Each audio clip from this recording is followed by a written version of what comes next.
Vous venez d'ouvrir le yaourt de votre enfant et là, c'est le drame! Parce qu'en fait, il ressent une grosse frustration, surtout s'il a entre 2 et 3 ans, il est en quête d'autonomie, il a besoin de faire les choses seul, vous venez de le priver de cette expérience-là. Donc on peut comprendre cette frustration. D'ailleurs, on la comprend, puisque je viens de vous l'expliquer, et on va la valider, cette émotion. On va lui dire: «Je suis désolé, je vois que tu avais très envie d'ouvrir ce yaourt». Parce que pour lui, c'est un véritable drame, ce n'est pas de la comédie.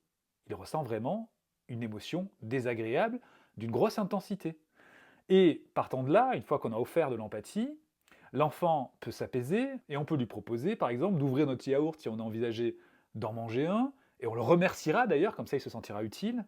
Et là, on peut lui proposer une alternative en lui disant: «Est-ce que tu veux rajouter du miel ou des amandes ou d'autres ingrédients dans ton yaourt, puis remuer?»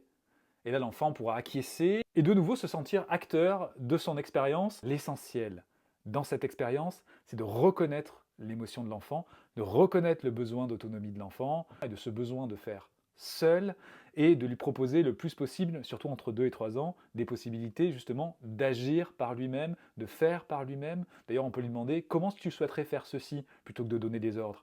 Et l'enfant va proposer à sa façon et la coopération se fera au mieux. Donc vous voyez, cette expérience du yaourt est très riche parce que nous, en tant qu'adultes, ça va aussi nous permettre de pouvoir développer nos capacités d'accueil des émotions et de coopération. À bientôt pour une nouvelle vidéo.